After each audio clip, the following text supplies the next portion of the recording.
నమస్తే, welcome to truth news. అన్ని వర్గాల ప్రజా సంక్షేమమే ధ్యేయంగా పనిచేసిన ముఖ్యమంత్రి వైఎస్ జగన్మోహన్ రెడ్డి ప్రభుత్వాన్ని మరొకసారి ఆశీర్వదించి గెలిపించాలని ప్రతిపాడు నియోజకవర్గ వైసీపీ అసెంబ్లీ అభ్యర్థి వరపుల సుబ్బారావు అన్నారు. ఈ మేరకు ఆయన ఏలేశ్వరం మండలంలోని పెద్దనాపల్లి గ్రామంలో వైసీపీ నాయకుడు వేగి వీరప్రభాకర్ ఆధ్వర్యంలో ఎన్నికల ప్రచారంలో భాగంగా గడప గడపకు వైఎస్ఆర్సీపీ కార్యక్రమాన్ని ఆయన నిర్వహించారు. ఈ సందర్భంగా ఆయన గ్రామంలో ప్రతి ఇంటికి వెళ్లి జగనన్న ప్రభుత్వంలో లబ్ధిదారులకు అందజేసిన ప్రజా సంక్షేమ పథకాలను వివరిస్తూ కరపత్రాలను అందజేశారు. రేపొద్దున్న జగన్ గారి పరిపాలన అంటే ఎలాంటి పరిపాలన అంటే ఎవరికి కూడా రూపాయలు లంచాలు ఇచ్చే పరిపాలన కాదండి. డైరెక్ట్ గా మన అకౌంట్ లో 125 సార్లు బటన్ నొక్కారు. ఎవరికి కూడా ఏ బటన్ నొక్కినప్పుడు కూడా లంచం ఇచ్చే పని లేదు. వాలంటరీ వ్యవస్థ అందమైన వ్యవస్థ మంది. పొద్దున్నే వాలంటీర్లు పింఛన్ ఇవ్వడం కానీ, ఇలాగే సంక్షేమ పథకాలు ఆసరావని, కాపనేస్తం, సయ్యోస్తా, ఏదంటే అవని అన్నీ కూడా మనకి జగన్ గారు మంచి పథకాలు పెట్టారు. ఇప్పుడు కూడా ఇంకా మంచి మంచి పథకాలు పెడతారు మేనిఫెస్టో రిజర్వేగా. అలాగే టైం లేదు కాబట్టి మనం వరపుల సుబ్బారావు గారిని మాట్లాడాల్సిందిగా. 3వ తారీఖున ఇన్ఛార్జిగా జగన్మోహన్ రెడ్డి గారు ప్రకటించాడు ప్రతిపాడు నియోజకవర్గానికి.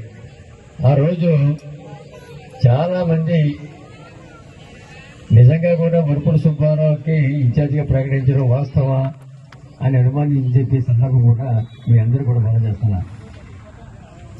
తదుపరి పరిణామాలు మీ అందరూ చూశారు. మొన్న ఇన్ఛార్జిగా ప్రకటిస్తే బీఫారం కూడా రాబోయే రోజుల్లో మారిపోతుంది, అతనికి ఓన్లీ ఇన్ఛార్జే తెప్పించి అతను పోటీ చేయడానికి కూడా అవకాశం లేదని చెప్పేసి ఎంతో ప్రచారం చేసే సందర్భం కూడా ఒక్కసారి మీ అందరు కూడా మనం చేస్తున్నా. ఏదేమైనప్పుడు కూడా ఈ రోజు నాకు జగన్మోహన్ రెడ్డి గారి నుంచి మంచి అవకాశం ఇచ్చారంటే నాకు తిరుగులేని అదృష్టం కూడా ఇదేలాగే అవకాశం వచ్చింది. నాకు మీ అందరు కూడా మనం చేస్తున్నా. నేను కూడా వహించలేదు. నాకు వైఎస్ఆర్ కాంగ్రెస్ పార్టీ తరఫున పోటీ చేస్తానని చెప్పేసి కళ్ళలో కూడా అనుకోలేదు. దానికి కారణం ఏంటంటే 4 సంవత్సరాలు 8 మాసాలు నేను సేకరణ గదిలో ఉన్నాను. ఎక్కడ కూడా బయటకు వెళ్ళిన సందర్భం జరిగింది. ఏ కార్యక్రమం కూడా ప్రతిభా నియోజకవర్గంలో భాగస్వామ్యం సందర్భం కూడా మీ అందరూ కూడా తెలుసు. అయినప్పుడు కూడా మీ అందరి యొక్క సెలవు, మీ అందరికి ఆశీస్సులతో ఈవేళ జగన్మోహన్ రెడ్డి గారు నాకు ఈ మంచి అవకాశం ఇచ్చి రాబోయే రోజుల్లో మీ అందరి ఆశీస్సులు పొందే వ్యక్తి ఒక వరపుల సుబ్బారావు అనే ఉద్దేశంతో ఈవేళ వైశాఖ అధికారులతో నాకు ఒక అవకాశం ఇచ్చే సందర్భం కూడా మీ అందరూ కూడా మనం చేస్తున్నాం. దయచేసి మీ అందరూ కూడా తెలుసును. గతంలో నేను శాసనసభ్యుడిగా పనిచేశాను 2 పర్యాయాలు. బయట చేసే సందర్భంగా చాలా గ్రామాలతో పాటు పెద్దనపల్లి కూడా చాలా అభివృద్ధి సంక్షేమ కార్యక్రమం చేసిన సందర్భం జరిగింది. దయచేసి తిరిగి ఈవేళ జగన్మోహన్ రెడ్డి గారి ఆశీస్సులతో మీ అందరి యొక్క మరి దయతోటి కూడా తప్పకుండా వైఎస్ఆర్ కాంగ్రెస్ తరఫున పెద్దనపల్లి గ్రామంలో నాకు అలాగే సునీల్ గారికి కూడా తప్పకుండా గుర్తు ఫ్యాన్ గుర్తు 2 ఓట్లు కూడా ఫ్యాన్ మీద వేయడానికి మీరు అందరూ కూడా సాయశక్తిగా ప్రయత్నం చేయండి. తప్పకుండా అత్యధిక మెజార్టీని పెద్దనపల్లి నుంచి మాకు తీసుకురండి అని చెప్పేసి ప్రత్యేకంగా మీ అందరూ కూడా మనం చేస్తున్నా.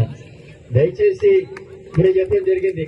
మరి జగన్ మాకు అవకాశం ఉంది, మరి ఎవరైతే మమ్మల్ని ఆదరిస్తారో, ఎవరైతే మమ్మల్ని పిలుస్తారో అని చెప్పేసి వీరబాబు గారు చెప్పారు. నిజంగా కూడా చాలా సంతోషం.